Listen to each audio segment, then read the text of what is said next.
blue zones nonsense. Every time this stuff resurfaces, it drives me absolutely insane. It's completely insulting to people who are intelligent and know how science works. Okay? Now, let's get started. Why is this nonsense? Okay? It's nonsense because, as you'll note in this picture of this gentleman and many men and women that are shown throughout this series, that the people in these supposed blue zones where people have exceptional longevity, they're really short, right? And that's because we know that height is the most significant factor in longevity of all factors by far. It's the reason why men live shorter lifespans than women. It's the reason why large dogs live shorter lifespans than small dogs. It's the reason why people who live in these blue zones, usually areas with a history of famine or something like that that cause the population to be really short, they have exceptional longevity, right? But if you adjust for height, they don't have exceptional longevity at all. There is nothing special about these places, nothing special about these people, and it's a complete insult to follow them around with a little pen and paper trying to scribble notes to gain wisdom about what is helping them live to be so long, such long lives. They don't live long lives. They don't live long lives when adjusted for height, which you have to adjust for height because height is the most important factor that there is in all the factors. Now, years ago, Dan Buettner, Mr. Blue Zone, the cult leader of the Blue Zone bullshit, as I called it back in December 12, 2019, I wrote a whole article about this with a lot of information. You can go and check it out if you want at 180degreehealth.com. But this was inspired by his cookbook being number one, as if there's some little recipes that can make you live a long and healthy life based on what some people some little short people living in these exceptionally short areas are doing. Okay, we'll delve in talk about that a little bit. So one big study that's been done in particular, there's not a whole lot of research teasing out the differences in height and lifespan, but this one in particular, they found that there was a 7.46 years of extra lifespan in people who were 172.2 centimeters or less compared to people who were at least 182.9 centimeters, okay? Right there you can see that an inch in height is worth at least a year of life expectancy. 1 inch per year at least, okay? Now, if we go and we look at the difference between men and women, men, they have a 9% shorter life expectancy than women, but they have they're 8% taller than women. That's why. I mean, this is the only factor. This is the only explanation needed. It's not the salad. It's not the menstruation. It's not because women are kinder. It's not because of hormones.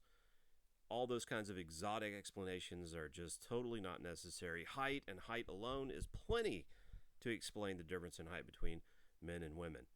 And you can do the same thing with Okinawans. Okinawans who are kind of the gold standard of the blue zones, right? The average height is 4'11", which is 8 inches shorter than an average American, and their life expectancy of 85.3. Well, American lifespan is 77 and change.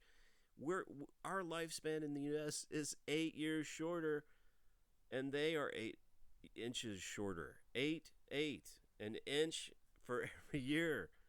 There's no other explanation needed. In fact, this life expectancy at 4'11" of 85.3 years, there's nothing special about that at all. And in fact, just looking in the United States, if we look at Asian Americans living in these states, California, Colorado, New York, Connecticut, Massachusetts, New Jersey, Florida, Maryland, and Texas, Pennsylvania, the life expectancy is way higher than Okinawans for Asian Americans living in these states. And why do Asian Americans have the longest lifespan? Because they're the shortest, followed by Hispanics and Latinos, right?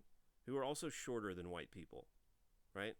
So this is the explanation for the primary differences that we see in the world. in the lifespan, right? It's not olive oil. It's not raw honey. It's not herbal tea. It's not Tai Chi. All these things may be perfectly good for you.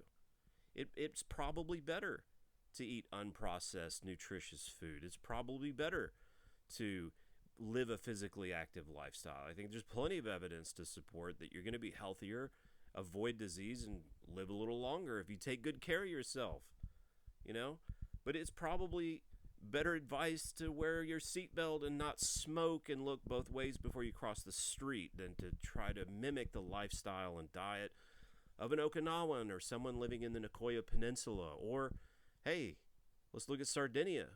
Let's look at Sardinia. Sardinia average height, I Googled. What comes up?